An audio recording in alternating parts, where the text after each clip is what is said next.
stood in front of her and would tell people yes or no if they could take a photo. And if I said yes, she would take a photo with them. And so I was just bouncing people inside J Bar with one of the moms from Dance Moms.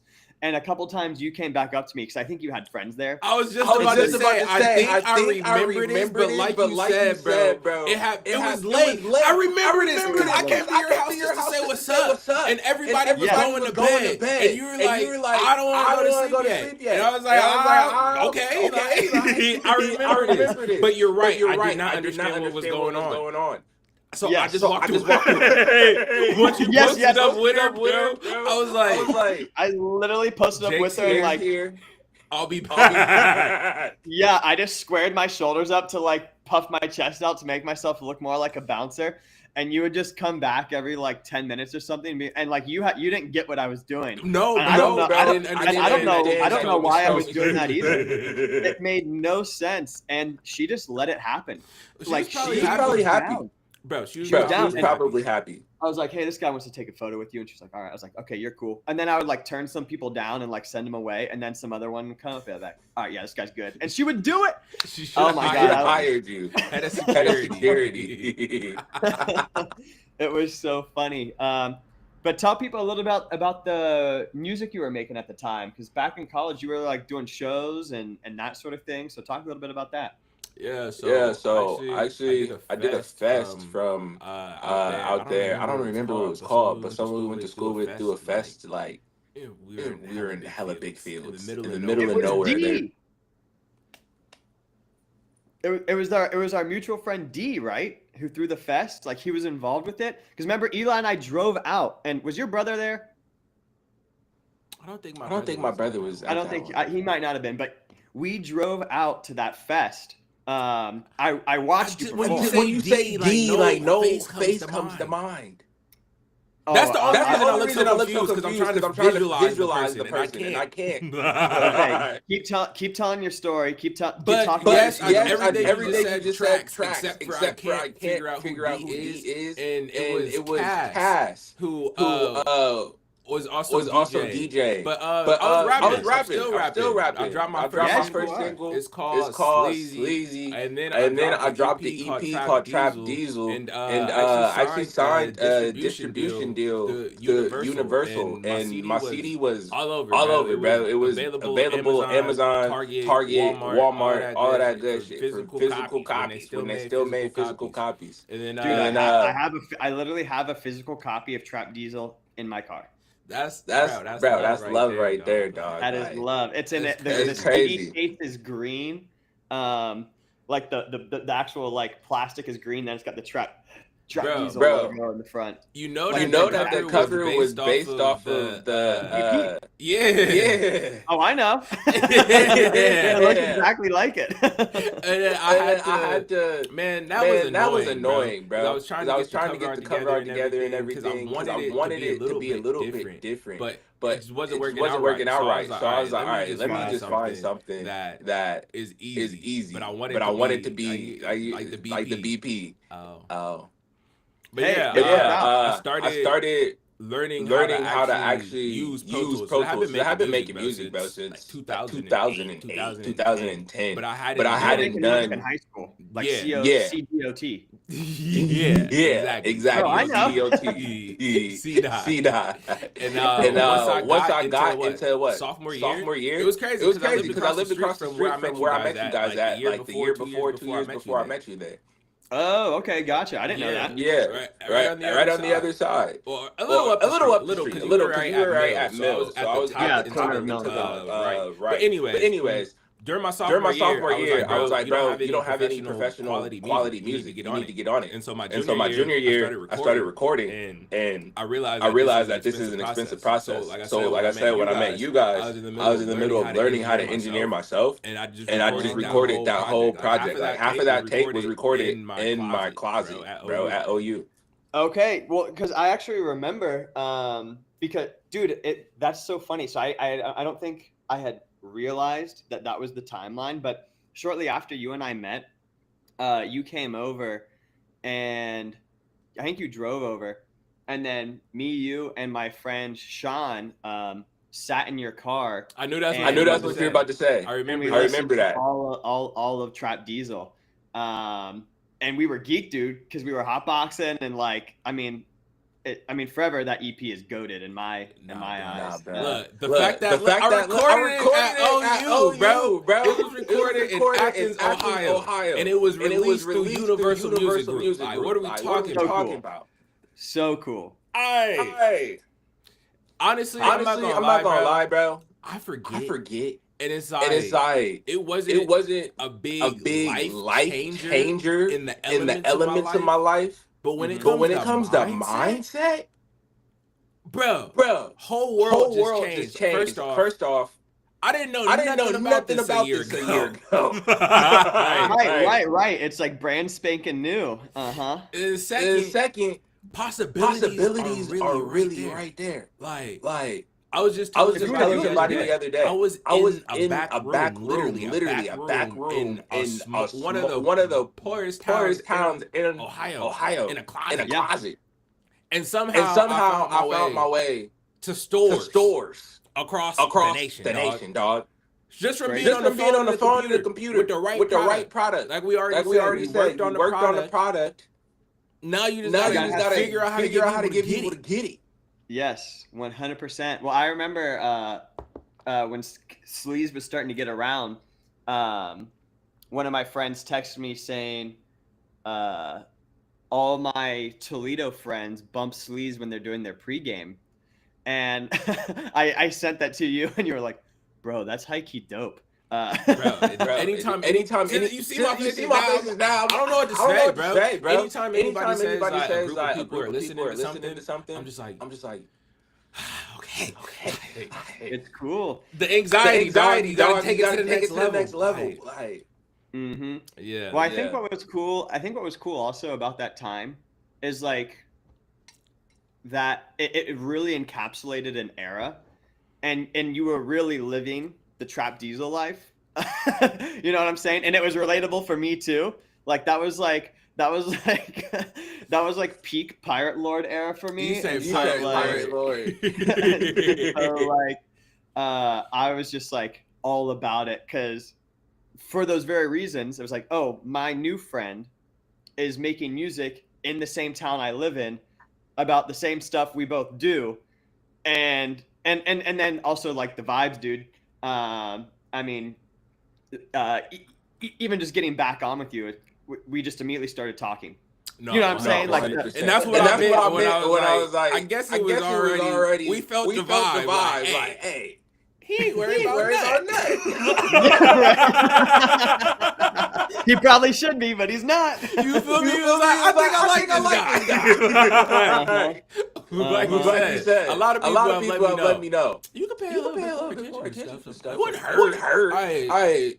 It's worked out. Yeah. But awareness is the thing. Like, look, you just reminded me of being a bouncer in a bar for over an hour. It's 8 years later, and I just now understood what you were doing. Right. But you were there. You were safe. Yeah. We were safe. He's doing what makes him happy. The previous Mom's Weekend, I had gotten a citation by the police, so we were doing leaps and bounds better than the previous year. I hear that, bro. OU was definitely a wild place. But that's another reason why I hear you saying people connected with the song. And I really didn't even think about that aspect of it, of like people like it because they feel like it's them. You feel me? Because like who walks around talking about I'm sleazy? Right. But then people with your video, they're like, Is that a Cheeto? Next to a condom? In a lighter? On your bedstand? I didn't even notice. Literally, bro. Well, that's because you didn't need to set the scene. There's no like. I feel bad saying this. It's just totally real. I didn't set the scene, dog. Yeah, it's not like a set dressing. No one's coming in and like making it look how it is. It's like, no, that was just. But you know what's crazy? In my head, I'm thinking about it, and I see in the video like the close up on the nightstand and the details on it. I didn't even notice it was there. The videographer walked in and said, "Oh, perfect. You got Cheetos on the counter." It's already ratchet. We don't have to do anything. That is too funny.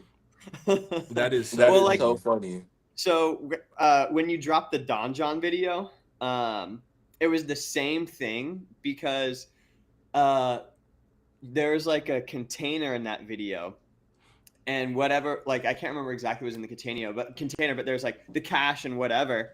And oh shit, are you about to whip this out? It doesn't have anything in it anymore. It's actually funny, bro. It's not even the same box. It just looks exactly the same. But that one had a, you feel me? Had a little code on it. Yes. I think was it a little smaller, or was it the same size? It might have been a little bit smaller. I think it was maybe like cut this off. Yeah. Well, so yes, but anyways, in the video, so, and you know, people can watch this on YouTube, but like, you open the container, and Eli and I were watching the video, and we saw what was in there, and including the amount of money, and Eli and I were both immediately related. We're like, that's how you know it's real. Eli and I literally said it to each other. We're like, see, this is how you know that it's real, because that is it. We didn't have the same container, but like that's what our shit looks like. It looks exactly like that. Exactly. You throw it in the bag. No. Honestly, bro, I'm so happy to hear somebody say like, looking at it, it wasn't even a matter of this is dope. He's dope. I like the song, but it was relatable. Like that's what you feel me. That's what makes it. As an artist and someone who made something just from what's in my head, for someone to relate to that. I relate. It's like, all right, cool, good. I'm not the only one. No, not at all. Well, and also I think what's special about that one is it had like the interludes where it's like you on the phone. You remember the original. We listened to the original. Dude, that's what I have on CD is the original. So you have the one that I pressed up. Yes, that's even more special, bruh. Yes, I love the intros, dude. Because so this is my parents had a copy of Will Smith's Big Willie Style. And that one has a lot of interludes on it. And so I always thought those were so funny whenever albums had that, because I just thought it was like just a cool little skit. It gives you a little insight. Yeah, a little insight. And so I was all about, and also like I knew you. And so I'm having fun just driving around Athens listening to you, one, because you're my friend, and two, because I like interludes. And so like, and then all of a sudden, Caught the Check comes on. I'm like, and we're back in, you know? No. That beat is crazy. To this day, that's the one thing about that project, bro, that to this day, take all the lyrics off, and those beats, bro, still go crazy. Like the production is still on par for 2024, and that was almost some of those songs, bro. The production was almost 10 years ago, because it was before I met you. You feel me? I'm sure. But I mean, the banger ratio, and that's really what it is. It's like if the beat was a 10, then it's gonna stay at 8 forever. Yeah, it's right for sure. No, I think it all holds up. But I was actually, not to jump ahead too much, but so I listened to your new, what you called it, Love Wolf, right? Is that the new album? Is it EP or album? Bro. Technically, I'd consider it an EP. The way that I uploaded it, it didn't have the option. So it was multiple songs. And honestly, short form, it's listed as an album. Okay, gotcha. Well, I mean, regardless, so I listened to that, but when I drive, typically if I listen to music, I just have my liked songs on shuffle, so just like the most random shit comes up. And Summer Sessions came on, and and I don't even remember when you released that, but I vibe with that one, especially the chorus, because it's like, the summer sessions, because it's like flat and it's kind of like so laid back, and I feel like I'm just at the pool, just like almost falling asleep, you know, like just kind of vibing. Anyways, it's a good one to drive around to. But honestly, bro, I'm sorry to cut you off. I'm just surprised that you listen to that song. I always wanted to listen to this. Yeah, well, listen, I have you as a followed artist. I have since I got Spotify, which was, who knows, but it was after graduation. It might have been 2020 because I was Apple Music for a while. But I think I even had some of your stuff on Apple Music. But regardless, so anytime you drop something, it comes up for me on Spotify, and so I'll always listen to it. And so I've got when I'm driving around, I'll just hit random Chuck Diesel songs that I have liked on my Spotify. And so we got like, I'll do like Gold Chain Slave or Summer Sessions is one. Ralphie P. I fuck with Ralphie P. Bro, the beat on Ralphie P go crazy. But Gold Chain Slave, bro. That was one of my most played songs. Oh, was it really? Yeah, I'm so surprised because it's so chill. Like out of every song you listed, Don John, Sleazy, people love him, turn up, vibe. Right. Past my own promo and marketing. Gold Chain Slaves was still doing you feel me spins. I hadn't done any promo or marketing for like a year, man, and it was my most played song. Oh, that's awesome. I was like, that's crazy because it's the opposite of what I was thinking. I thought people wanted to turn up. Sure. Well, I think that's what's cool though, and especially with your most recent one, the Love Wolf, because like when I remember having conversations with you, when we were like an OU era, and like I would maybe list artists and say you're like these 3 or 4 blended together, and that's like the Chuck Diesel. Which like I think is slightly more fair because Trap Diesel, like there's a lot of trap songs. You know what I'm saying? It was trap production, like trap production. And so like it's easy to draw from other artists. But like when I listen to your stuff now, I can't think of other artists you sound like, which I feel like as an artist is a good thing. Yeah, that's what you want, is like your own unique sound. But like you have like this Chuck accent that you don't have when you talk, but you have when you rhyme and when you sing and when you rap, and it's not always there. And I can't do it, and I'm like pretty good with impressions, but I can't nail it down. That's funny. But I feel like you've really found your own sound post Trap Diesel. Not that Trap Diesel wasn't, and I fucking love that. Yeah. Because that was totally you. But I feel like the through line post then is like you finding your sound, which is completely unique, because you're this weird vibe of like rap meets sing song with your Chuck accent. And I really want to hear this Chuck accent now. What was I listening to? I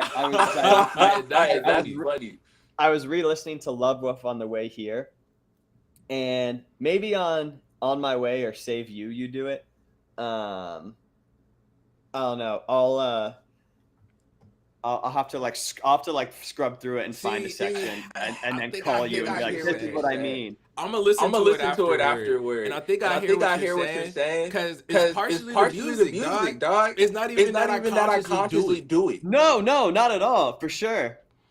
I agree. Well, and it's like I think it's also like a lot on the O's. On the O's, you do. I don't know. You said I sound Canadian. Yes.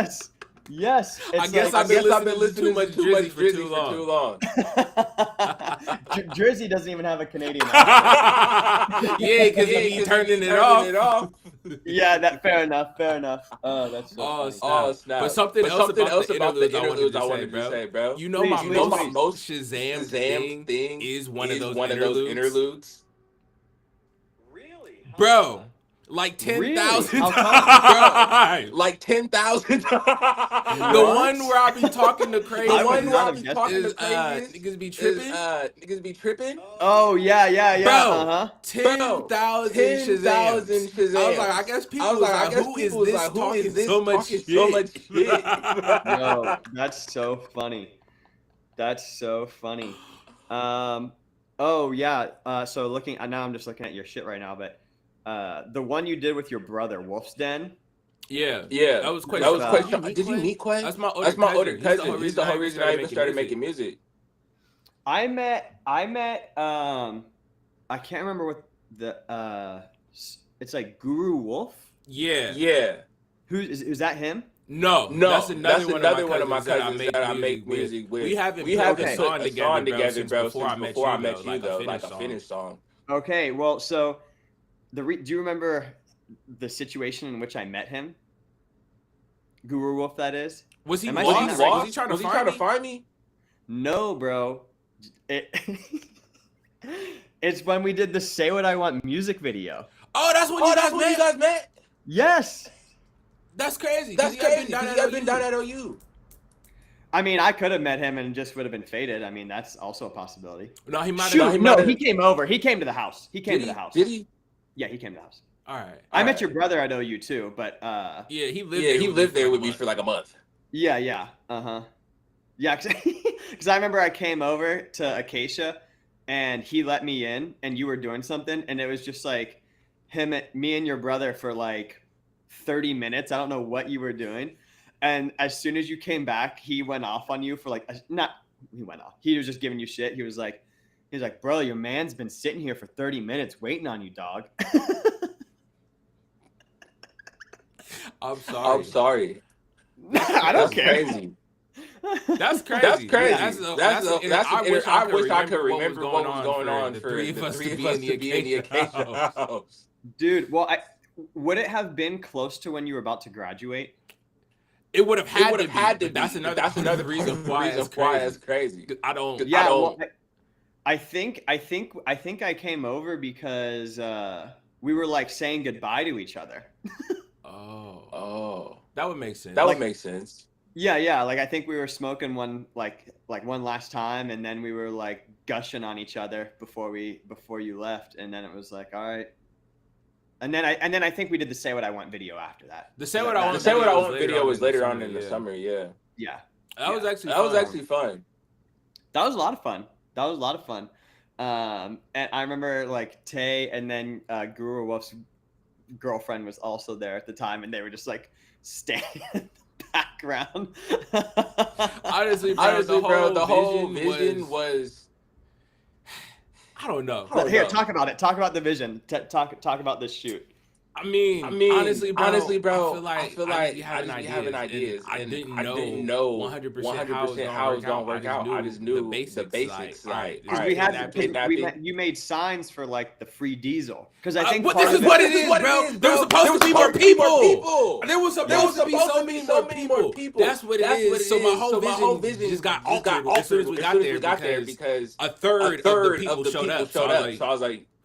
What do we do now? I don't think I was aware of that. That makes sense because I remember we had the signs and we didn't use them. Yeah, we didn't use them. We were like talking about it and we're like, I don't think it makes sense with the crowd we have. There was no crowd.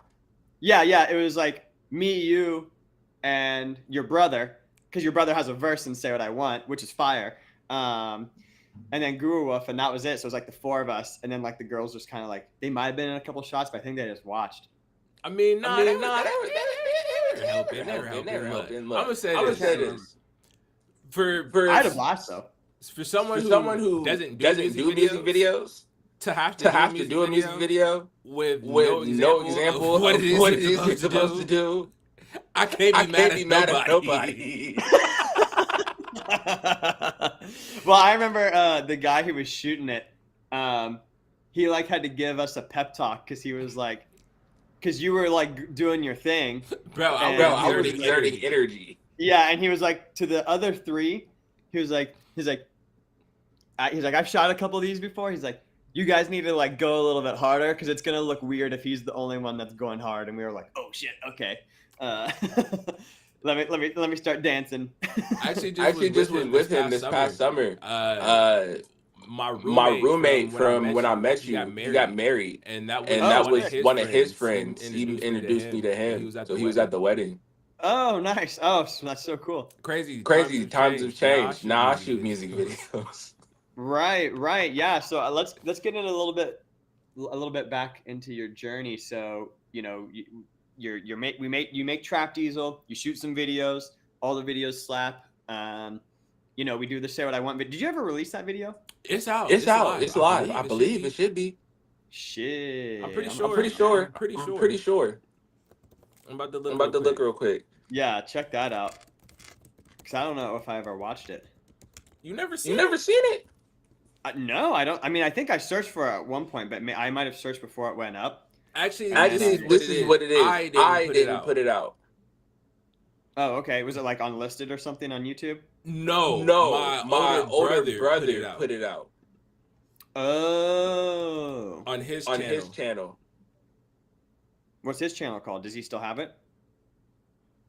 I just sent you the link.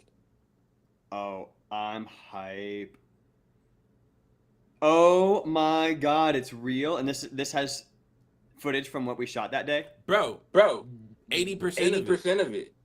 I'm so hyped to watch this. I think everything that's in this was shot that day. Is like we have the footage from us, but then there's some footage beforehand or maybe it was after. Same day. Everything in it was the same day.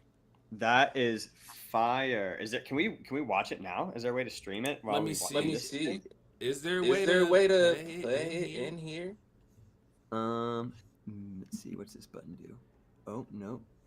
So I think I gotta open the other link. Because I have a screen share option. I could open it. Yeah, because you're the head of it. So yeah, go ahead, play it. That's fine. Allow. Edit on this video. Edit on this video too. So this is what got me to be the editor, bro. Because like Trap Diesel, I paid That's people. Crazy. I paid people to do crazy. all of Trap Diesel. I paid people to do all of Trap video Diesel stuff, when it and came to even the some video of the stuff, masters and on even the some of the songs, masters I recorded on the them, songs. Like and I recorded them. What is it? And what is no, it? the version you have, 80%. No, the version you have, 80% of that was me. But there's a 5-track EP version of Trap Diesel. The videos on there, I paid for. The videos on there, I paid for, and all of that. Getting into this, once we started getting into this side of stuff, I'll pay you to shoot it. I was like, bet, I'll pay you to shoot it. I'll edit it. Gotcha. So on your end, can you see my YouTube screen at all? Yeah. Oh, let's go. We're doing this shit now. The text is so. Oh wow. Let's go, baby. I would never do the text like that. Yeah. Bro, it looks like something from I don't even know. Bro, it looks like something from I don't even know. I was doing my best though. I ain't mad at it. No, not at all. I mean, oh no. I was doing my best. Is there audio? So I ain't mad at it. No, not at all. I mean, hey, I'm here for an intro. None. Is there audio? Can you hear any of the music video audio right now? It's so long of an intro though. That's another thing when I watch it. And the stuff I was saying, bro, anybody who knows me knows I'd be the last person to be arguing with somebody on the internet. How about now? Yeah.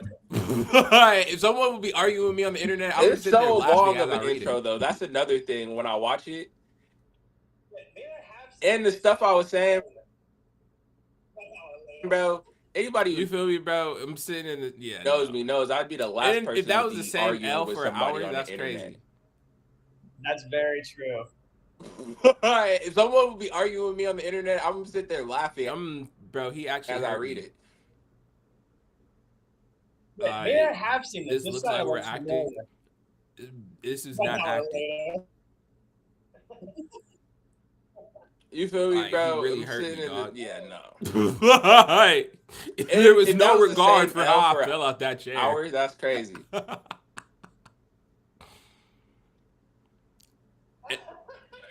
That's how I ended up in the chair with all that stuff. He actually hurt me.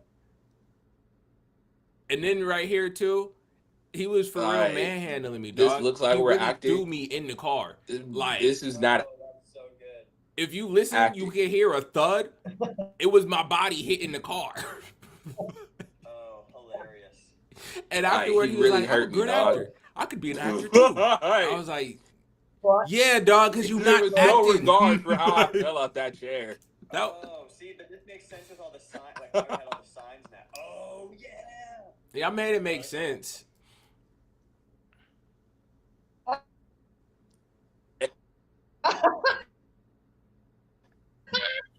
Oh, this is why.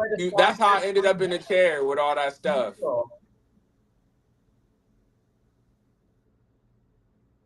And then right here too, he was for real manhandling me, dog. He really threw me in the car. Like, oh, that's so good. If you listen, you can hear a thud. It was my body hitting the car. Honestly, I was about to say, add some crazy effects, it'd be all right. And afterward, he was like, "I'm a good actor. I could be an actor too." And I was like, "Yeah, dog, because you're not acting." So I can't really be mad at the way it came out. Oh, see, we did. But this makes sense with all the signs, like why we had all the signs now. Oh yeah, yeah. Bro, I made it make sense. Where'd that smoke come from? Was that just dust? I don't know. Here, I'm gonna turn it down a little bit. There we go. And it's crazy, bro, because we don't know where we were at. Like, yo, this is a great place to shoot, though. Construction could have started at any time. We could have got kicked out at any time. We could have got fined. Oh yeah, for sure. I don't know where we were, bro. I cannot remember. All I know is it was perfect. The graffiti. Yeah. Oh shit. Bro, the sledgehammer, I used to work with that, dog. That was really my everyday work tool. Oh, dead ass? Bruh, that summer, that's what I did, was sling a fucking sledgehammer. I did not know that. Yeah, it's when my shoulders is looking all diesel.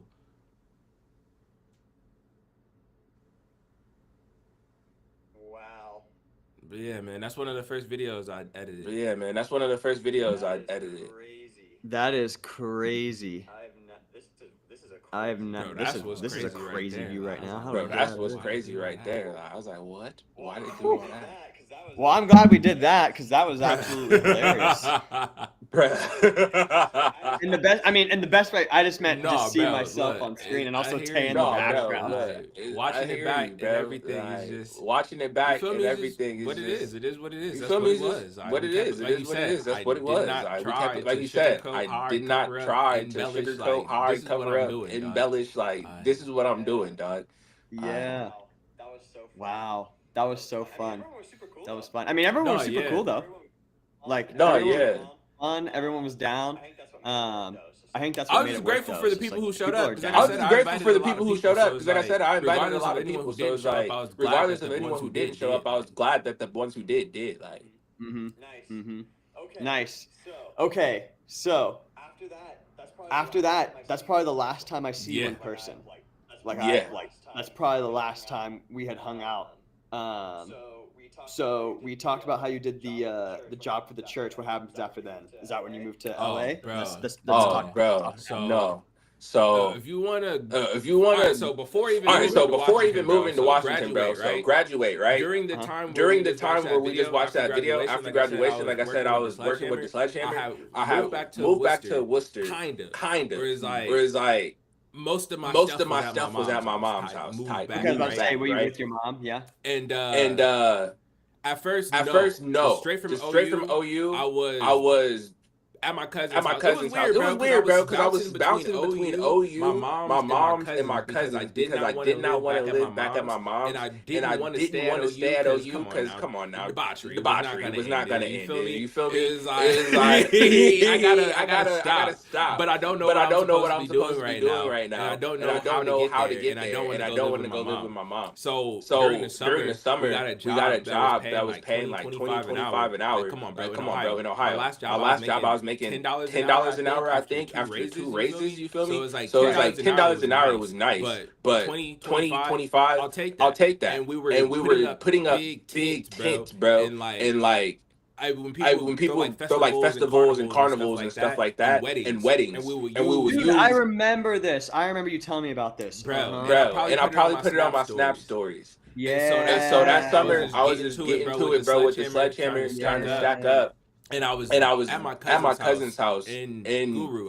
I was with him in Columbus, and things just weren't making sense. And I was driving back and forth all over the place. The work started to slow down, so I did end up moving back to my hometown, bro, and working the same job I had as my first job in high school. I'm gonna tell you this, dog. The town that I'm from is 85% white. Literally 85% white. And there's only about 45,000 people. So out of these 45,000 people, 40,000 of them, 37,000 of them are white. And then the other 5,000 to 8,000 are every other color, shade, and creed of people. Indian, Native American, African American, Latino, all of that, bro. And unfortunately, people will say, it's not because you're black. Bro, my name is Charles Wright. Mm-hmm. And I have a college degree. Yeah.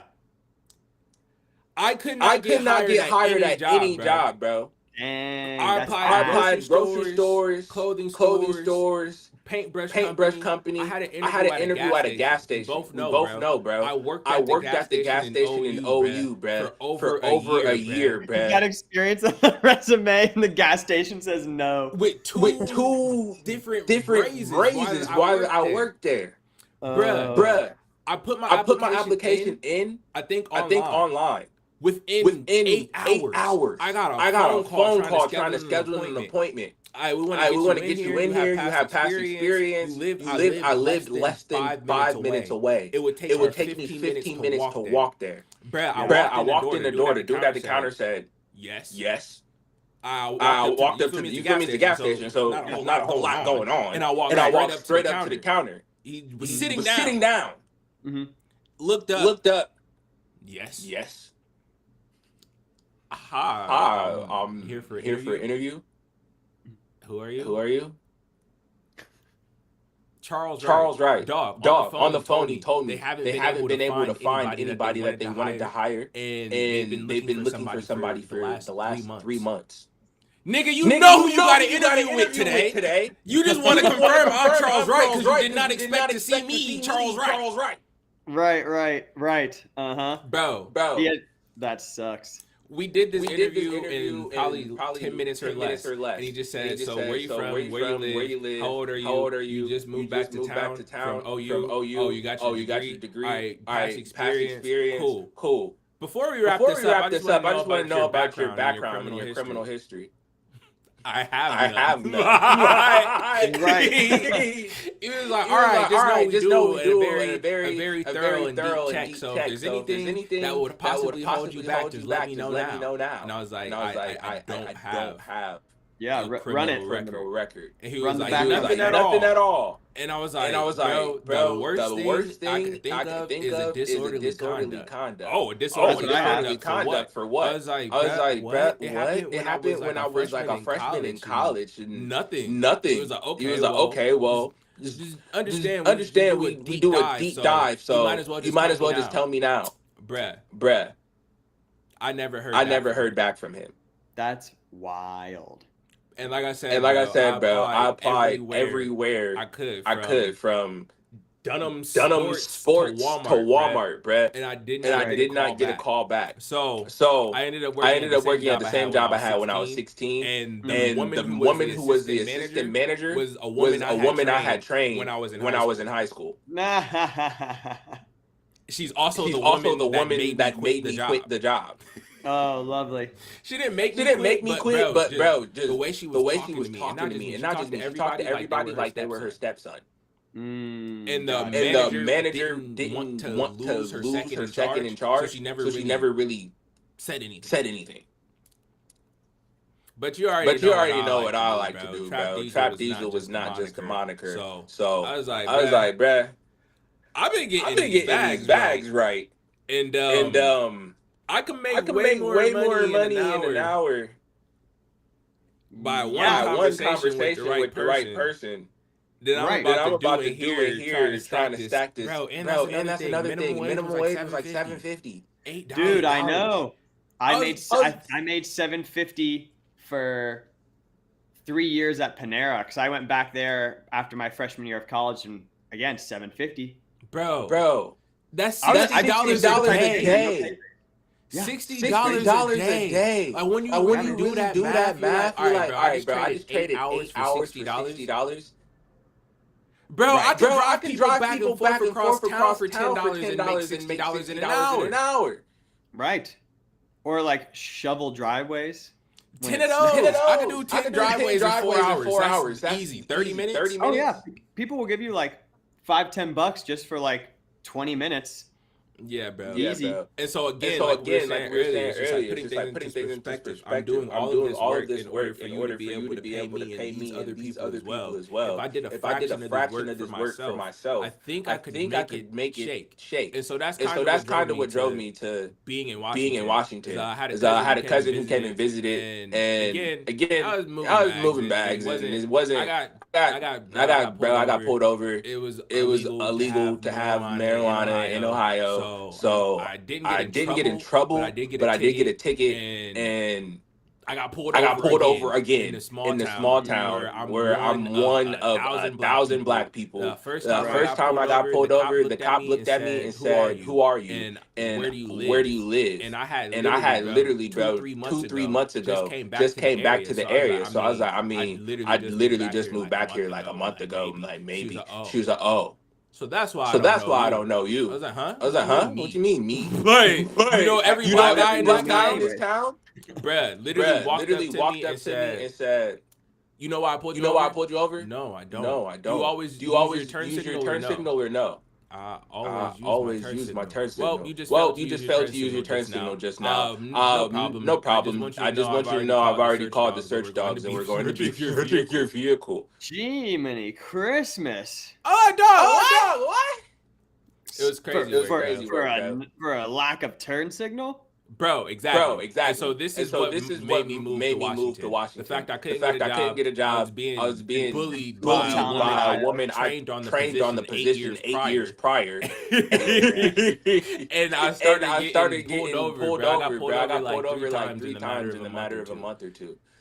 It's like, yeah, I'm good. Yeah, it was all right. I need to get out of here, bro. They're trying to get me. So I had an older cousin who lived in Washington. She's the creative director. She does stuff for like big companies, bro. Amazon, Dove, Nike. She's worked on campaigns for them and platforms for them, and I helped design stuff like T-Mobile commercials and stuff like that. And so she knew I had the performance background, and she's literally set in rooms where they've been looking for people to cast, and someone who's in charge, a director, or producer will be like, "Oh, I have a nephew who's perfect for this," or "I have a cousin who," you feel me, and they'll just call someone they know for the part that pays like 10 grand. And so she was like, "Come out here, I'll show you how to like organize your portfolio and present yourself in order to step into roles like that." Nice. Didn't happen. She did try to teach me stuff in order to help her with some of her clients. She was starting her own agency and working with musicians and a couple of brands. And so like she taught me a little bit more on how to build websites, because I had already built my own website and did my own digitals. The cover for Trap Diesel, you feel me? I did that, and then I had my music website. So she helped me once she realized that's something I was doing. She looked at it and she did a whole lot on my second version of my first website, and just showed me like how to organize stuff, like fonts, text, layouts. But the main thing she did was just show me like UI, like you know what I'm saying, like she cleaned it up. Yeah. She made it look like a a polished website. You feel me? You feel me? Because I had the website, but then she saw it. She was like, "Here, let me help you redesign it." And then she gave me like different pages. Like I think I had everything on one page. I made an about page, homepage. And then once I moved to Washington, she had me like sit in while she was editing websites, and then she started giving me tasks to do on people's websites and overlooking stuff I was doing. And I started learning Photoshop again because I had taken a class in high school about Photoshop, but it was just so I didn't have to have a class. You feel me? It was an elective. I didn't have to do real work. It was on a computer, and computers are easy. It's all in a book. I didn't have to figure out the answer and do a whole lot of paperwork. We didn't write one paper. It was all Photoshop projects. So I had learned Photoshop, but I didn't use it when we were in college. And I had taken some editing classes for videography when we were in college as well. No, in high school. I was in the AV club. We did video announcements. Kind of nerdy. Right. And so really, I was just applying stuff I learned in high school again. Once I got out of college and was trying to learn from my cousin. Like I was trying to figure out how to position myself better as an actor. And she was using me as an asset to the agency she was building. So it was like I was getting some information from her, but I was watching the way she moved as well. And after I was in Washington, bro, I was only going to visit. It was for a month. I just went to visit, but I didn't buy a return ticket. And so after like 2 weeks, my cousin, like I said, worked with big brands. So she wasn't even in the house. Like literally, she was gone for 12 hours a day for the first like 2 weeks. So I was like, all right, I gotta get to it. And so, bro, I got on the internet. I just got on Craigslist and Google and started looking up like acting classes, people who are looking for actors. And right before I moved there, my cousin Quayshawn did a photo shoot with me, and he's like, I want to make all my cousins models. I was like, all right, cool, let's do it. So by the time I got there, I had a whole photo shoot from him. I did a photo shoot with a dude who started a photography business in my hometown, and I did a sunglasses shoot with a brand that I think she paid me with like $250 worth of free sunglasses. But from there, bruh, I was like, all right, cool. I have a portfolio. I have an acting degree. Right before I left, I did a play with professional theater, bro. It was crazy. I got like $120 after like 4 months worth of work, bro. I was like, this is insane. I will never act for money again if it's only like this. Like, just tell me to act for free. I'm thinking about to get paid at the end of this. Yeah, right. Bruh, it wasn't even $200. Like, it didn't even cover my gas from Columbus to Worcester. That's an hour and a half. I was driving from Columbus to Worcester, bruh. Like regularly. I'm not gonna lie, bro. I slept in my car. I probably slept in my car like 3 to 5 times. Like after college graduation to moving to Washington, at least 5 times I slept in my car, bruh. Just because I didn't want to drive back and forth from Columbus to Worcester, and I didn't have gas money and food money. Like I'm talking, I got $60. I have 3 more days of rehearsal, and I don't know the next bag I'm about to make. You feel me? I don't know the next play I'm about to make. So that's where we were, and then that's what fast forwarded me to being in Worcester and being like, all right, bro, like who needs a bag? Because I'm not doing it. I'm not doing it. For sure. And honestly, bro, I got blessed in a weird way. Because like, I got in trouble doing what I was doing, but it put the fire up under me to get out of my hometown. Because I definitely probably would have got comfortable and tried to stay, bro. God, that's a good point. And I think that's how it goes for like a lot of those experiences. Like, so you graduated and then I did a 5th year at OU. Yeah. And it was like kind of similar in that like you need to get out of that environment, especially in it, like how we were. It started getting a little sad. Not even just like, I want to say this is not like we were being like completely detrimental. Oh no! We just weren't being productive as much as we could. Right, as much as we could, and also like it was also sad in that like a lot of my roommates had gone, you had gone, and like some of the stuff that was starting to happen was like it wasn't happening to me per se, but like some of the negative effects of like that life I was starting to see in some other people, and I was like, oh man, all right, I'm good on this. It's time to retire after the year. No, and I feel like that's kind of where I was when I met you. Like I said, the night I met you, bro, I hadn't smoked, I hadn't drank. Like I went sober. And you said we ended our last time seeing you at the Acacia House. I said it's funny because like I stopped going to fraternity stuff, bro. At the time I met you, I wasn't even in the fraternity anymore. Like I spent 3 years a diligent active member. I lived in the house, bro. And then I was just like, all right. Let me hone in real quick before we get out of here. And I don't know what's next. And I still didn't know what was next. You feel me? Bro, so relatable. As soon as I got out, I had no idea. And it was just like, it was more than a year of like reconstruction, basically.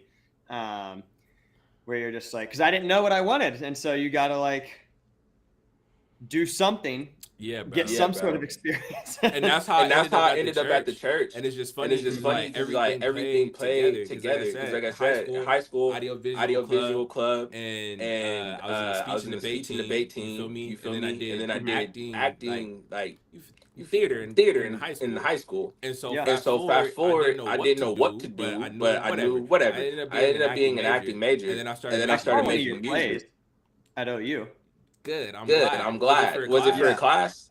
I think it was for whatever. I mean, you were in the class. I can't remember. No, you like invited us, and so I can't remember who I was. A lot of people who seen them had to go for a class. Classes that would do an event at school for credit. So people who saw me was for a class. That's the only reason I said it like that. A lot of people was not coming to watch a play. So I did take an acting class, and we did have to talk about it.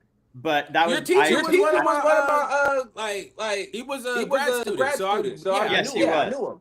I knew your teacher. But I took the class sophomore year before I knew you, so I had to see that whatever I did for class I had to see beforehand. But because I enjoyed it. I mean, I did some plays in middle school. I was too chicken shit in high school. I was like, what if people like see me? It's like, that's what happens when you go to a play. When you're on stage, somebody's gonna see you. No, but it wasn't my idea to do it, bro. A girl was like, you should join. And fast forward, bro, she just had a big crush on me and wanted to see me more. That's hilarious. But it worked in my advantage because like I'm an actor now. So right.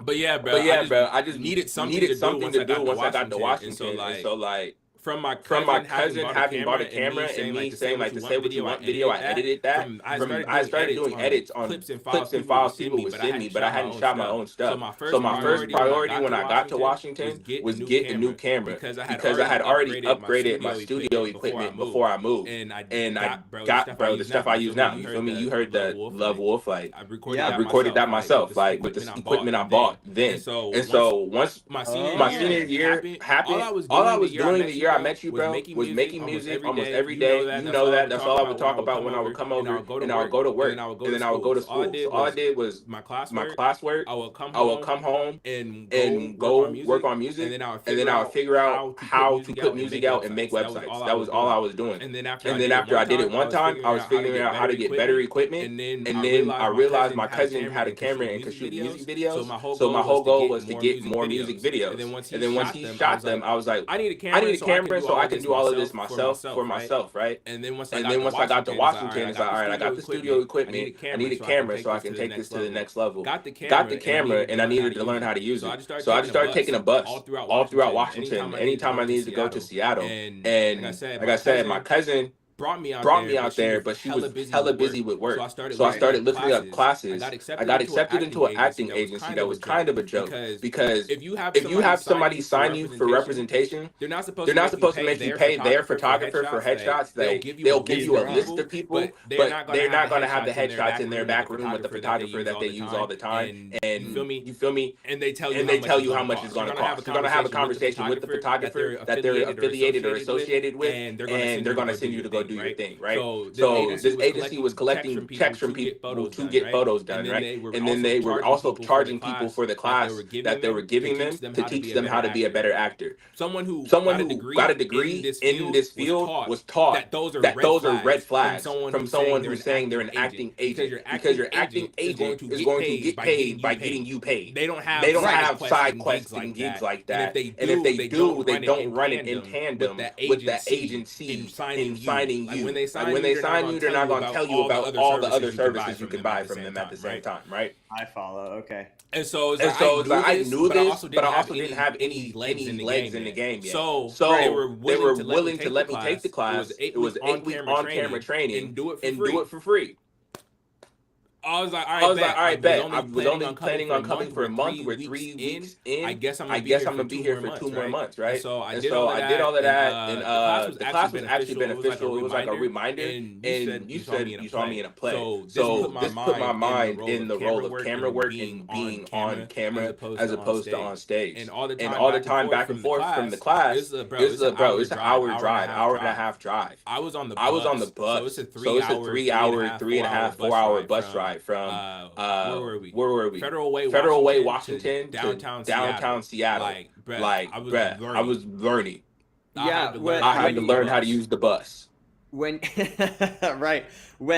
you made the switch, like, and started doing more camera stuff, did you? Because like in theater on stage, you have to like project and you have to emote so people can see what's going on. Did you have to like dial it back at all, or like what was that? Like yes and no. I'm gonna say this. Still to this day, bro. It's been a minimal amount of on-camera work that I've had to do that required a lot of acting on my part. You feel me? But before I even left OU, I did 2 films, and they never really commented too much on dialing it back. And I think part of what it is a lot of time on stage. They would always tell me to go bigger up until we would get into performing it. And then it's like I meet the crowd. But before then, the space isn't full. So I feel self-conscious being full. But as soon as I say it loud as hell, there's enough people to absorb. I think what it is my power scares me when there's nothing to distract from it sometimes. And I'm self-conscious about it. So it was like my whole college career, in class, our teachers would tell me to go further. So now that I'm on camera, it's like you gotta tell me to take it there for me to explode. But the point you made is 100% true. Most people they say they have to learn to fine tune it, because if you're on camera, it looks explosive. You feel me? But if I'm just like that'll do. You feel me? So it's like I had that understanding, and once I started seeing behind the camera, I think that's really what just gave me a different insight. Once I started seeing behind the camera, I'm aware of how subtleties can seem really big. Well, yeah, I mean, and a lot of times when there's like a really good actor or actress, they're praised for the subtleness of their performance. It's like what's not said. It's the it's the eyes. It's the facial expressions. Because the camera is usually here.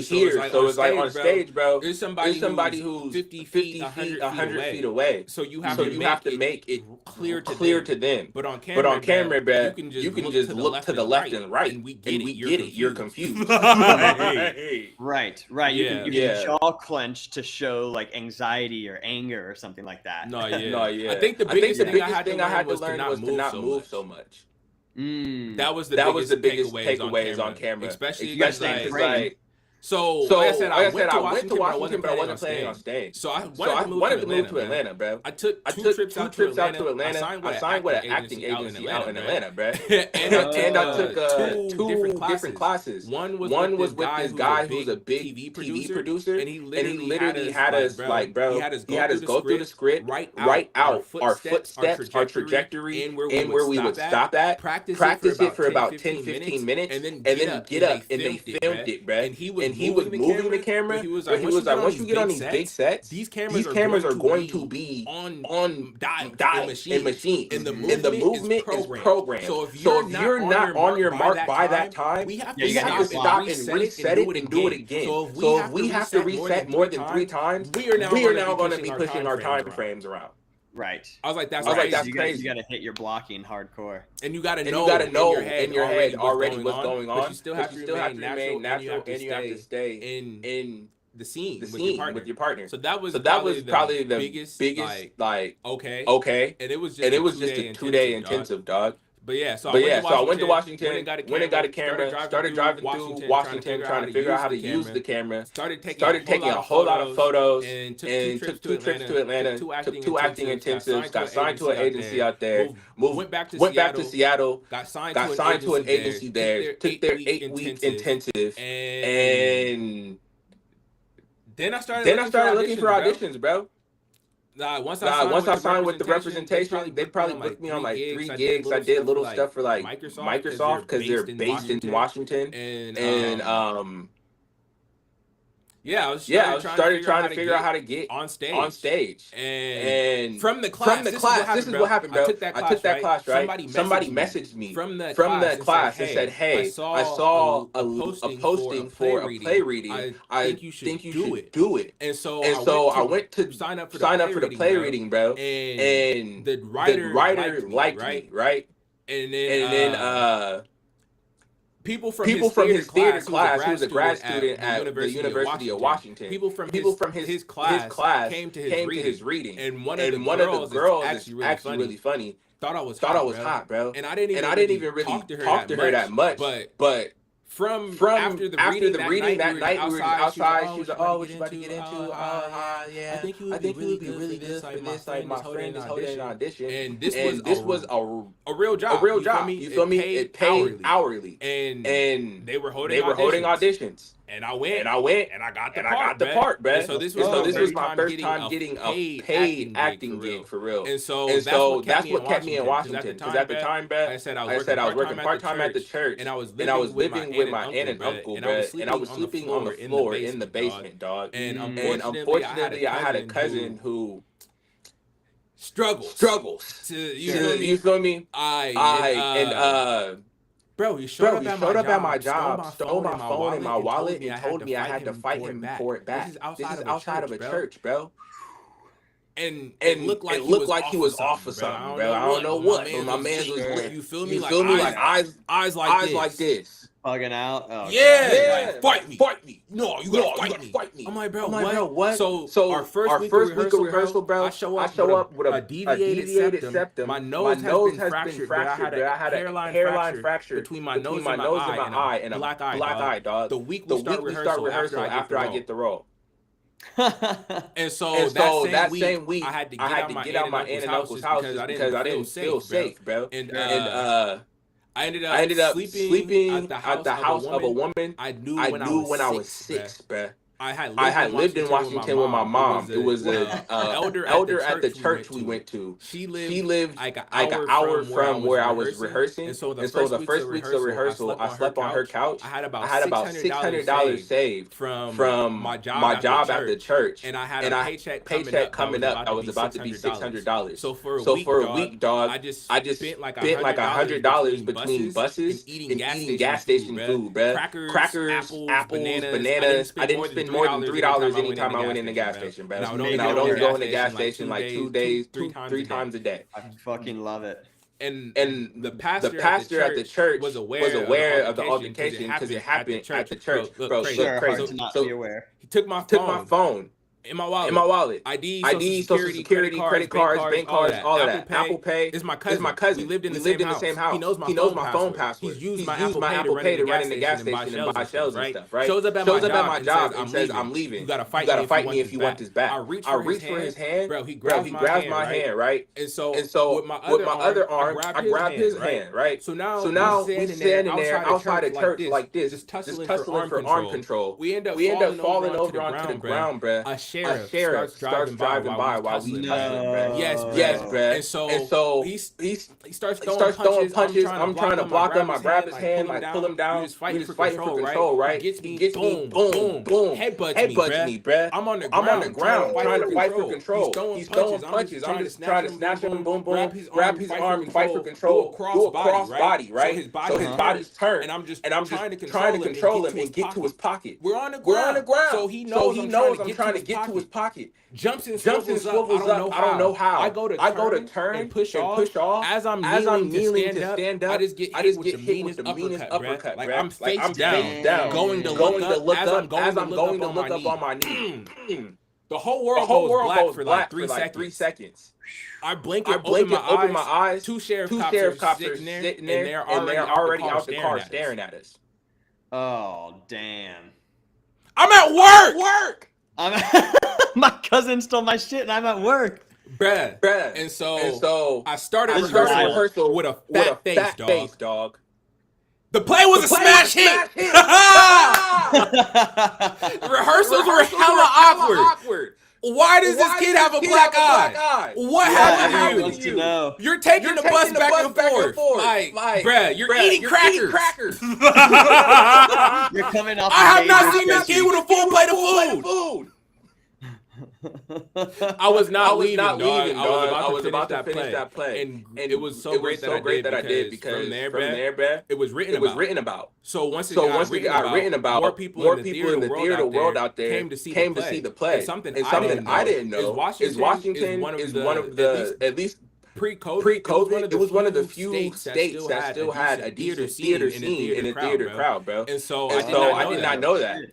And so the first couple of weeks was cool. Rehearsals full time. I was getting paid like 30 hours a week worth of acting. Once the play started happening, we would only perform like 3 days a week, 4 nights a week. So the paychecks dwindled. And again, I was like, all right, what do I do? But at this point, I had been working at the church long enough to understand how to live stream from multiple platforms, like how to do the social media, how to post on multiple social media accounts, because I used to do it for myself with Twitter and Facebook and Instagram. Just with my music, and then before I met you, the year before I met you, I started just posting inspirational quotes every day. Like my Create Reality production page, that used to be a Chuck Diesel page, and my Chuck Diesel page used to be like just my page. You feel me? And then I was like, let me just post all my content on my Chuck Diesel page, and then I have my camera. Let's start doing stuff for photography. But if you scroll down, that page, bro, is just months worth of positive quotes and inspirational quotes. And so I remember you used to do that. Yeah, man.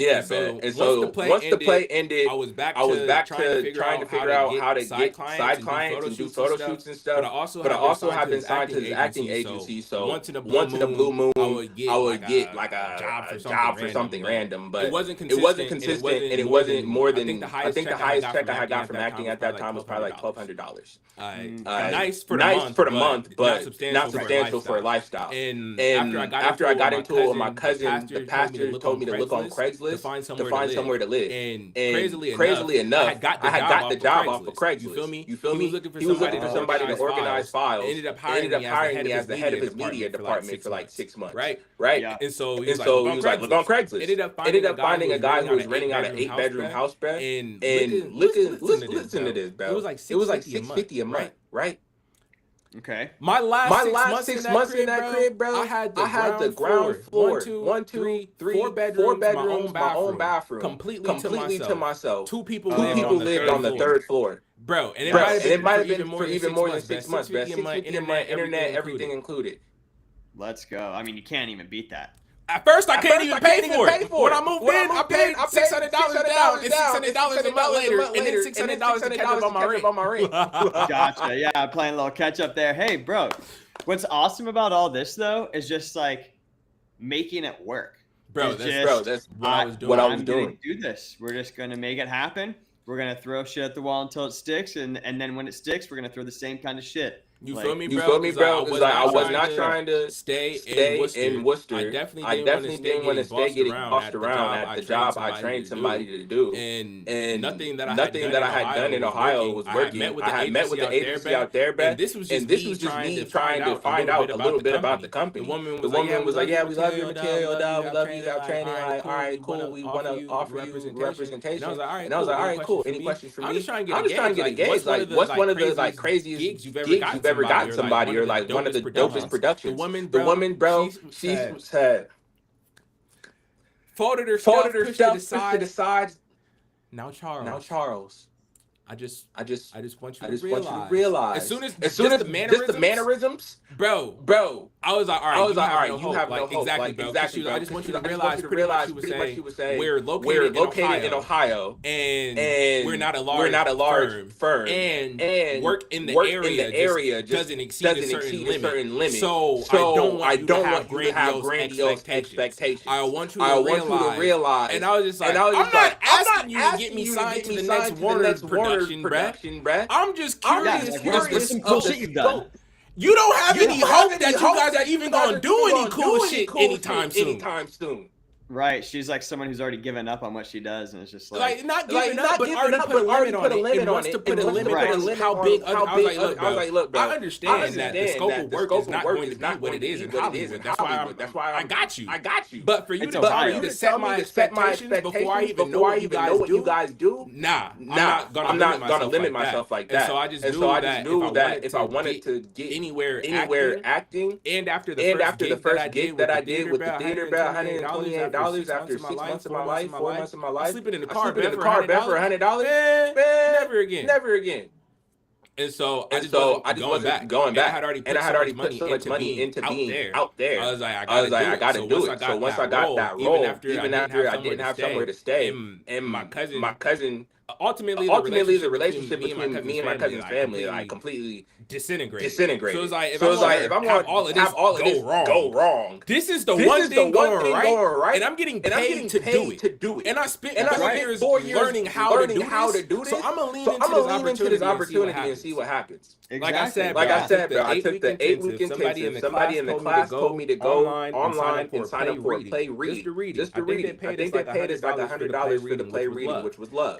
And from the reading, somebody heard me acting and told me to go audition. I auditioned. I ended up being the. It was only 4 people in the cast, bro. That's a supporting lead role. You feel me? And everyone who was in the class, bro. One woman was like 40, 50 years old. You feel me? Professional actor for over 20 years. The other two people were grad students. You feel me? I don't have graduates. You feel me? In performance and acting and theater and none of that. I have a bachelor's.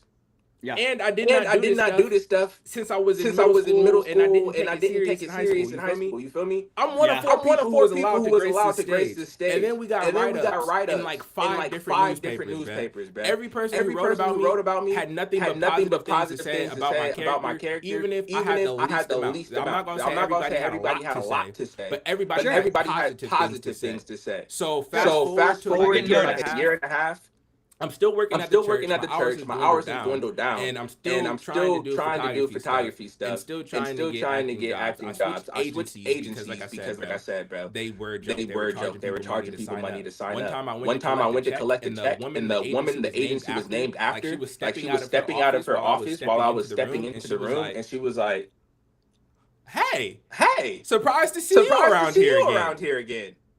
She was surprised I was still working with them, dog, because she knew that I knew more than 80% of this talent that they signed. You feel me? And that I didn't need to take their classes and stuff like that. You feel me? I was doing more of a service to them by being on their roster than they were doing to my career. You feel me? Gotcha. And so once she said that, I'm surprised to see you around here. I say, yeah, we gotta get up out. Never again. You feel me? So I signed to another agency, and it's actually crazy. I've seen the woman out here at the gallery I worked at in LA. Like, my old manager walked in and was like, Charles? Oh my God, what's good? But so we're trying to get to the bread again. It's been probably like a year. I had started doing sales out there. I worked for a cell phone marketing company. And in between that, a woman who had seen the play was now the director of a play at one of the biggest theaters in Washington, and it's called Seattle Children's Theater. They partner with Kaiser Permanente, so they have bread, they have funding, and it's for schools and children. So like everybody cares about the kids. You feel me? And I just say this to say, people say theater no money. They're established. They're not going anywhere because the bag is not going away, right? And after I got the role, someone had called me and asked me to come audition for it. Once I got the role one day, it was snowing in Washington. Doesn't happen often. I left rehearsal, got food, lollygag, whatever. All in all, it took me over half an hour to get to the bus stop, and I got to the bus stop at the wrong stop I was going to. I ended up getting on the same bus as the director. Oh, golly. After we've only known each other for maybe 2 weeks. And she was like, sit next to me. She let me know that she had seen me act at the play. That was my first gig that I had the black eye for. Oh, shit. Bruh. Do you know how much money I got paid to be in their production? Bro, we were getting paid like $1,600 every 2 weeks. We were making a minimum of $800 a week. Anytime we had to do photos, anytime we had to talk to press, anytime we went behind our hours, if we missed the meal break, we got extra payment. So on average, bro, I was making about $1,000 a week. That's sick. Acting because a woman saw me a year before in a play that I almost didn't do. That's like real money. That's what I'm saying, bro. You feel me? I made, and this is the beautiful thing. After the first time, the first run of it, they ran it back.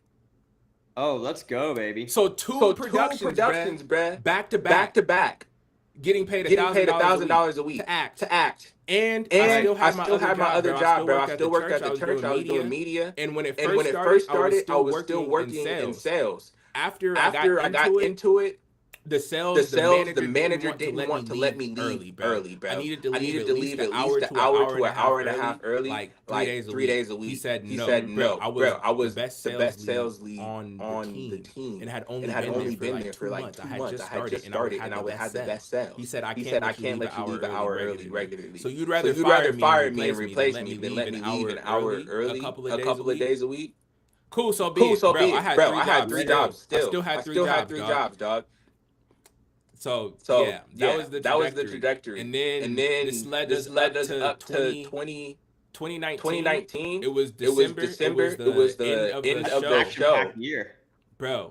Bro, that year went crazy. Because like I said, a year went by where it was kind of poopy. I started doing the sales and working at the church, and I was still just making enough money. You feel me? It was sales, dog. Right. So I had to make sales in order to actually get paid. And then with the church, I was just going for Sundays. It went from full time to just going on Sundays and uploading the service from that past week online. Like I had already organized everything, bro. It took me like 6 months to organize everything, get everything downloaded. And now we're just on new content. We only make new content once a week. Once a week we shoot it, and then we upload it. That takes 2 days. I went from a full-time schedule to just 2 days of work there. And so when I didn't have a job, I was going from 2 days of part-time work trying to figure out how to pay everything.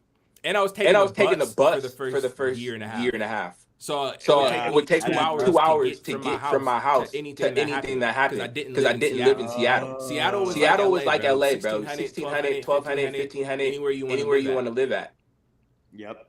Yeah, man. So that was my trajectory from then until 2020. As COVID happened, I ended up getting furloughed. Ended up everybody getting that extra like $500 a month. Plus my job was already just still paying us $400 a month. By the end of COVID, bro, I had saved up like $12,000. And I had a friend who was like struggling because he was in Cali. He was in the food industry, and everything was getting closed. He wasn't able to work, so he needed a roommate. That's how I ended up in California. He needed a roommate. I had been acting for a year full time. I had no other job but acting for a year, and then I had picked up another job just because I wanted extra money. So things were on the up and up. I moved to Cali. Bro, it's been a show for the last 4 years.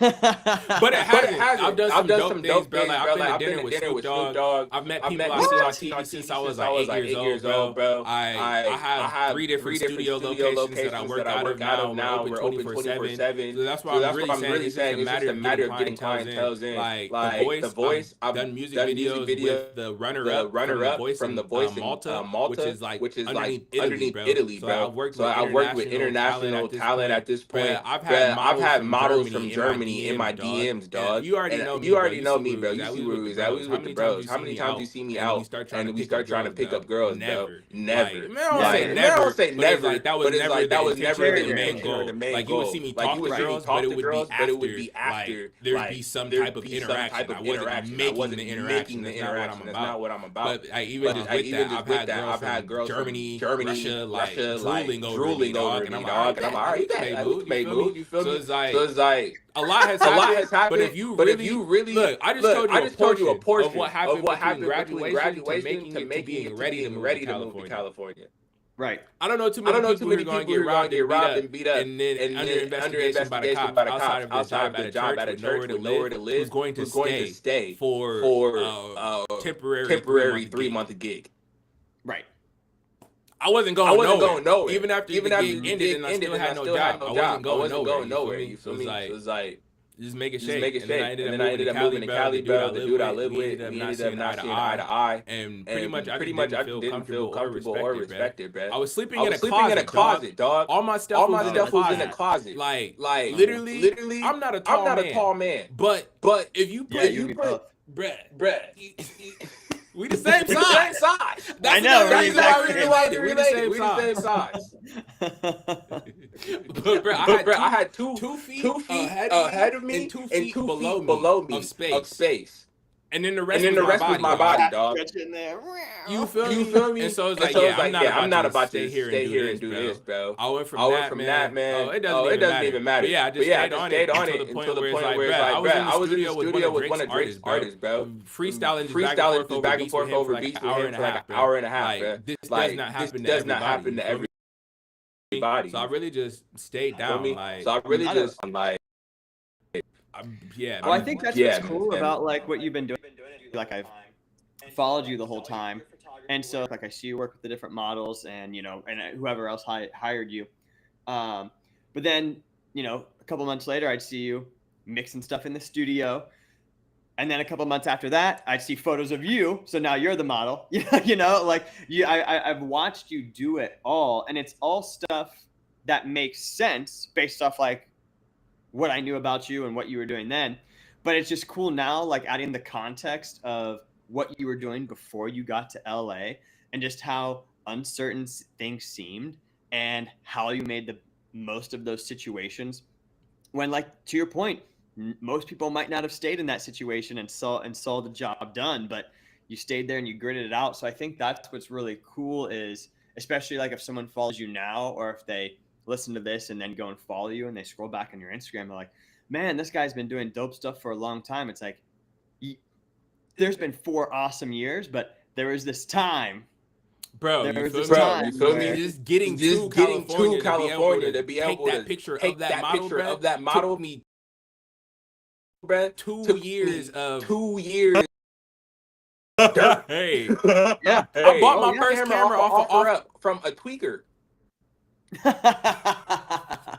Hey, dude, whatever works. See, and so that's like, I think that's where I'm at now too, especially like with the pod is like, I've been rocking for close to a year, and like I'll send you a photo of my setup, but like when I film people, like if I don't do as many.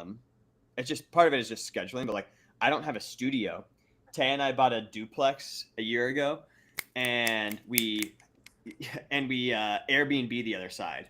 Love to hear that. Yeah. So that's been helpful, but we don't have that much space. It's like we've got our bedroom, our kids' room, and then like a living area, food area, and a kitchen.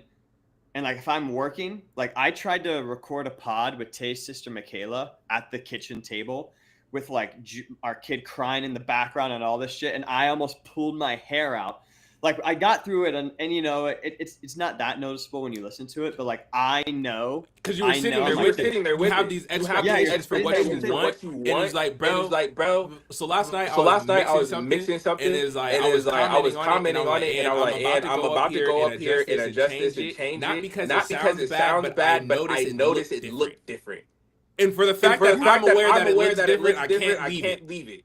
It's just that when you're doing the thing, bro, you know what you want. And if it's not I know what I want, and I also know I know what quality looks like. And so like when if I'm pointing it out, it gotta be horrible. Somebody else is gonna see it too. Yes, but it's also like, but I'm not gonna stop. Right. You can't stop, bro. Because look, like I said, summer sessions. You still listen to summer sessions, bro. The day I put the song out, I was iffy about it because it didn't sound the way I wanted it to. But I had already spent so much time trying to make it sound right. Whatever. Forget it. You can only do so much before it's like, before it just becomes inaction. And that's one thing that I've definitely learned is like do something. You feel me? That's how I even ended up on Riverside, bro. He's like, I wanted to start a pod, and I was like, all right, bet. I don't know how I'm gonna do this, but I just started filming on my camera. Just put my camera in the middle of the room, bro. And I did it in my living room the first time. Christmas decorations and everything. Went back and I watched it and said, I don't like this, I don't like this, I don't like that. Now we have a starting point. You start so you can have something to edit. Like, yes, exactly. And like, and then you figure out goals, and then you kind of figure out what works and what doesn't. And so, hoping to get into a studio sometime, but it's like, also, I'm not going to rush it if it doesn't make sense financially. Like I feel like host game is going up. Like I feel more confident in myself as like a pod host and all that. So it's like, you know what, just keep knocking it out. And then once you got, some dough for the studio, then rent a studio out and you can go there consistently. There's so many co-working spaces in Columbus. Like you can have your own little mini office for something on the low. It's not going to be a big deal, and just keep knocking them out and it'll be good. And, something I realized, bro, is like I said, I started in my living room, and then after I did the first like three, bro, I just started looking at it different. And it's like, all right, how can I get this to just be more concise? I pushed everything into a corner. Smart. And just pointed a light at it, bro. And I kept doing it in my living room. Like you asked me if I'm at home now. This is my bedroom.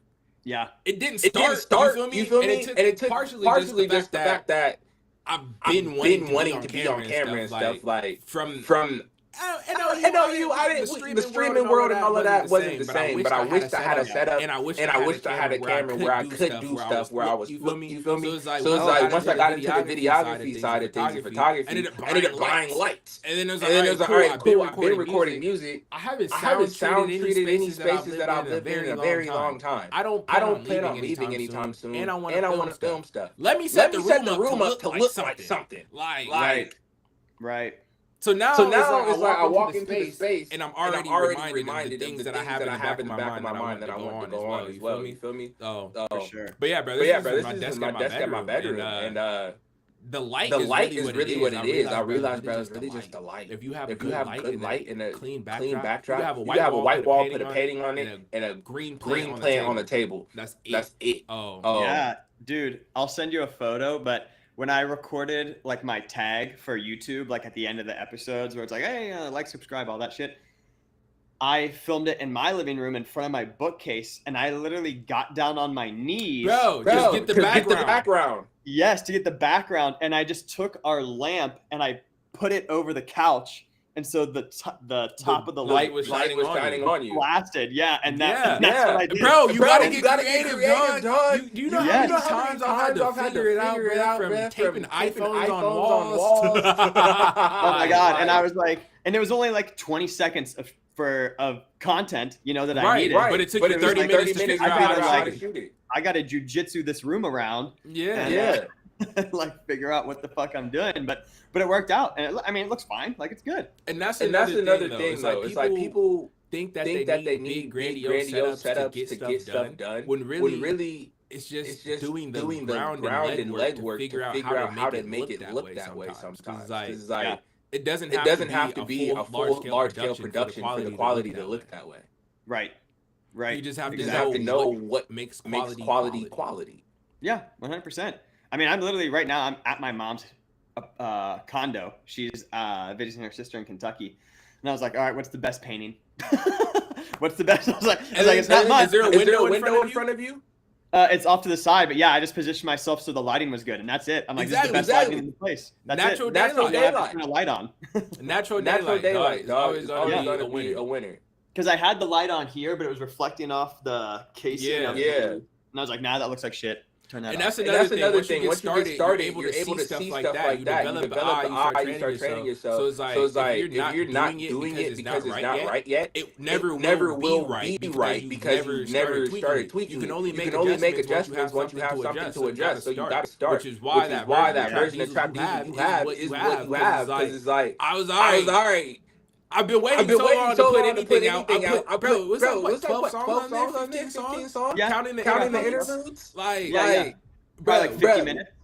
Let's get it out. And then after I put it out, I was able to tweak it. What's up?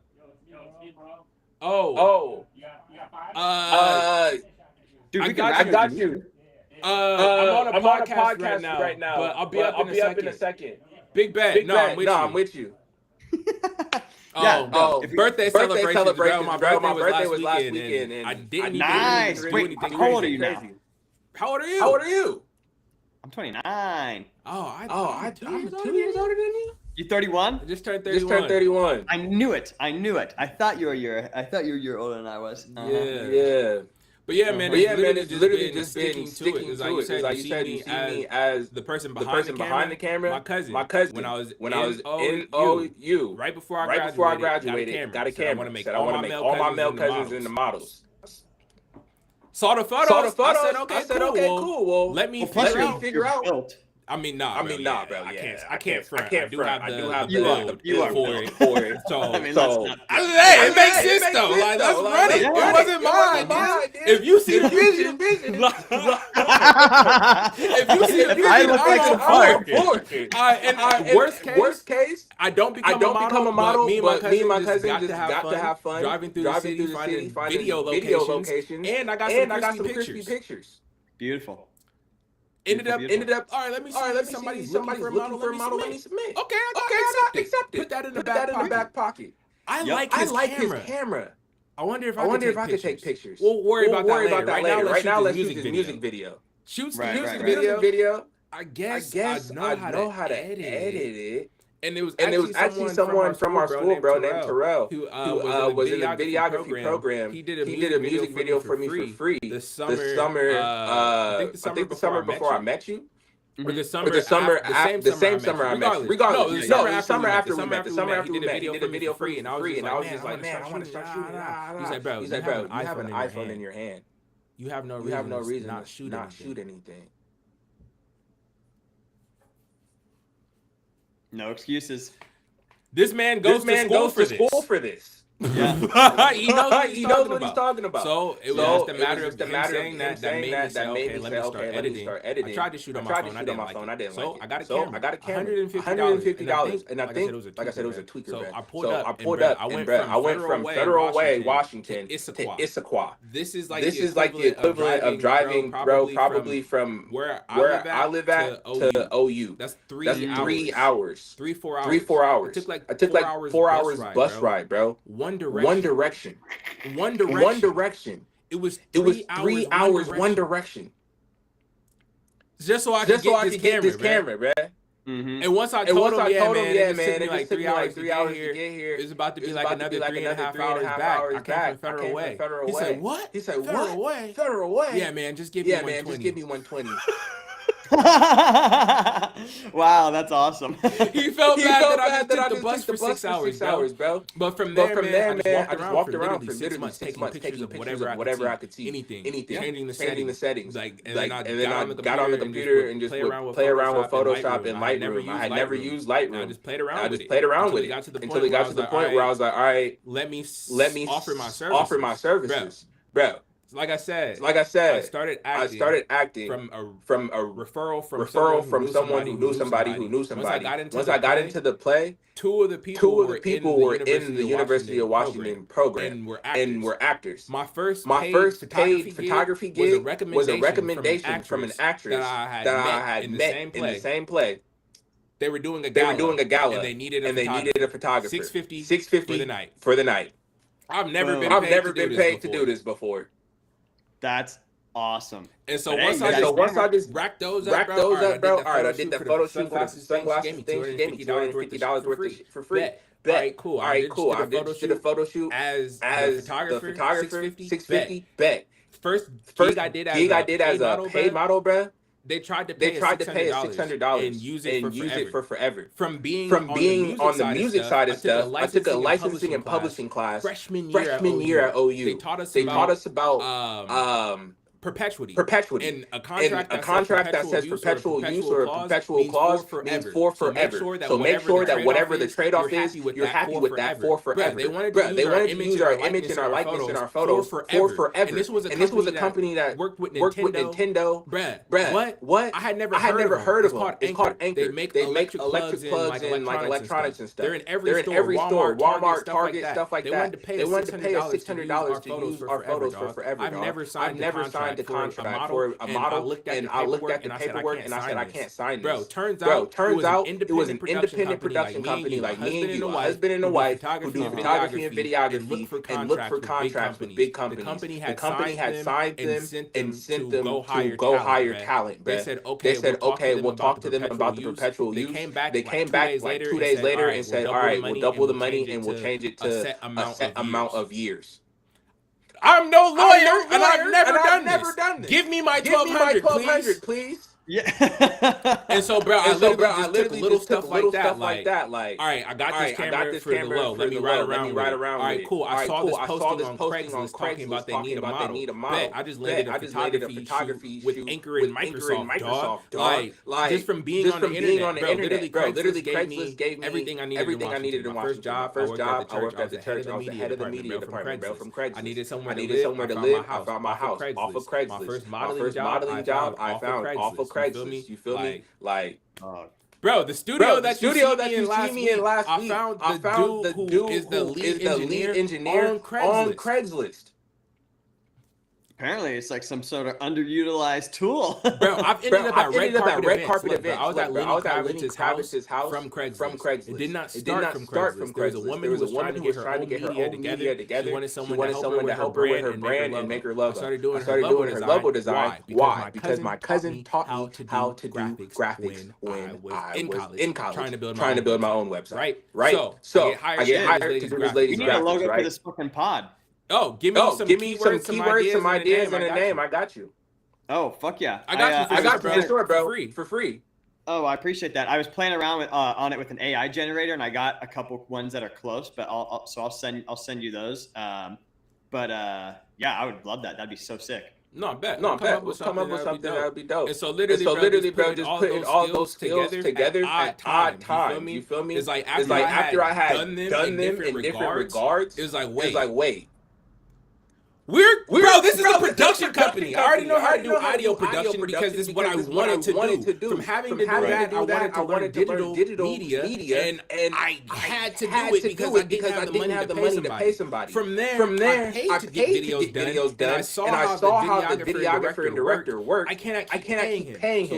So let me get my own so I can learn how to do it. And in the meantime, I got told that I can be a model. So let me model a little bit. Now when I work with models, I know how to direct the models because I know what they say. But also from being the model, I know what goes on in my head when I'm trying to figure out what it is you want me to do. But from being an actor, we take direction for 8 hours a day from a play director. We gotta figure out everything they talking about from the inverse, because from the audience, you're talking about the right hand side, but I'm on the stage, so you're talking about my left hand side. So it's like, you feel me? And then just being in the acting program, we had to learn how to talk and get our ideas out. Because as an actor, bro, you don't take a whole lot of tests. A lot of your grading is based off of your understanding. And there's only two ways for me to know you understand. Either see you do it, or have you say it and regurgitate it back to me. Part of our grade was based on how much we spoke and how much of what we spoke made sense towards what we were talking about. You feel me? And so all of this just worked together for me to be able to be in the position I am now, where I can buy, yo,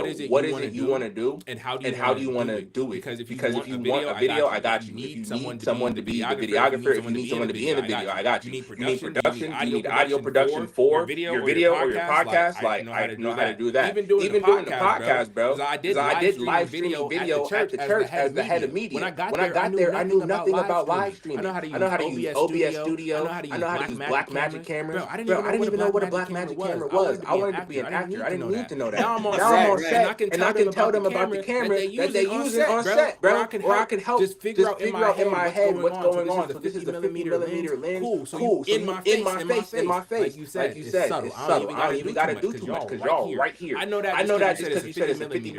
I don't know anything else about where you're positioned. None of that. I don't need to because I understand now. And if you're using a 50mm, I know that the shot's gonna be close, so I have an idea of the type of shot that you want. And all of this, bro, I could have never gotten this if I said this is what I wanted to do. I wanted to rap. Right. I just wanted to rap. Still doing it. And still doing it. But not just. You feel me? Now I rap when I have my head free enough to be able to think about the music. It's like I love it, and I love the fact that everything compounded in the way when I really retraced it, bro. It's like I could never have planned out getting invited to Washington to visit. Well, I think that's like the thing about like our stories, like anyone, just the human story is like when you look back at 2020, you see the narrative of your life. But when you're living it out, you're like, I'm just taking my skill set and applying it to opportunities that come and adapting along the way. Adapt. And then you just end up getting there. It might not be what you expected, but and then when you look back, it's like, oh, it makes sense that I'm here. Even though it makes sense once you look at the legwork. And this is why I just said, like, just start, bro. Like I was looking for something to do after I learned how to edit and design. I got a job off Craigslist and a house off Craigslist. And you feel me? Let me hop on Craigslist. Somebody needs some media or design graphic work. Cool. Bro, reach out to her. Say, let's work on this. Hits me with a call. Hey, I have an event, blah, blah, blah. I go to the event, bro. This is a red carpet event full of celebrities, bro. I do a good job at that one. Call me later, bro. I was at J-Lo and Ben Affleck's house, man. And I got paid to be there. That's probably the best way to be there. You feel me? Bro, I felt good that night. I'm not gonna lie. J-Lo, I stole a bottle of cognac. She don't miss it. I had never seen it before. I needed it. Oh God. But yeah, bro. Literally just from reaching out, like, and just doing this and doing that. Like, I did an artist showcase. It was called what is it? Wow! I can't believe I just blanked on the name of this artist showcase so much. Oh, something dope for the people, right? So I did this open mic, something dope for the people. I met an artist there who knew a woman who was doing an artist showcase. I meet her. She asked me to help her with a reality TV show essentially. Bruh, you know who Baron Davis is? No. He's an ex NBA player, NBA star. I'm at this man's pretty much his house, his compound, chilling. Dude wakes up off the couch. I'm like, you look mad familiar. Huh? He's like, yeah, I'm Baron. Bro, I leave and I find out that this is an NBA star. And I'm his shit, and I didn't even know what he looked like. I've been talking to his manager for the last like 2 weeks. His manager is the tour manager for Young Money at one point. Oh my God! And that's a resume right there, bruh. And he represents Taylor Swift. Not Taylor Swift. What's her name? The song with Chris Brown. Tell me I'm supposed to breathe with no air. Jordan Sparks. Manages Jordan Sparks' career at this point, bro. I got in the room from offering to do a performance at someone's event. So random. Went from rapping to holding the camera for a reality TV series. I was supposed to be the artist in the series. Erase that, and now you're directing and shooting it. And by the way, he wants to be a producer on the project, and he works for Young Money and a lot of famous people and musicians and NBA stars and yeah. Dude, if there was any tour that I would have liked to have been backstage on, talk about a Young Money tour, like early 2010s. Yeah, like crazy. Bedrock? Oh my God. Yo, Nicki's first album? Yes. Take Care and Pink Friday? It's so good. In the Carter 3? Yeah. Imagine being on tour with those three, just going around like crazy. Bro, look. As an artist, I wouldn't have wanted to do it. You want to know why? Yeah, I would love to know why. Where's Tyga now? They overshadowed everybody. Yeah, for sure. There was no room. There was no room. The hitters were too heavy. Too heavy. You already had two heavy hitters, and then it was head started by Lil Wayne. Yeah. Any song that Lil Wayne featured on, he became the highlight of it. This is not your song. For sure. 100%. That was just how it was. Yeah. Oh yeah, that would have been an unfortunate time to be on Young Money, but to be at Young Money, yeah, for sure. Well, hey man, I know you got stuff going on, and Tay's wondering when I'm gonna be home. So we're half an hour past. I know, but I couldn't. I was too into it. I feel like we just started talking for real. I know. I figured it would run away, so I was like, fuck it. I wish I would have let you do what you were doing in the beginning and direct it more, because I could yap. It's all good. No, this is exactly what I wanted, though. I just wanted us to be able to catch up and just let it flow, and that's what makes a good episode, is just good conversation, and I appreciate the shit out of you for coming on and doing this, man. When are you free next? Are the weekends good for you?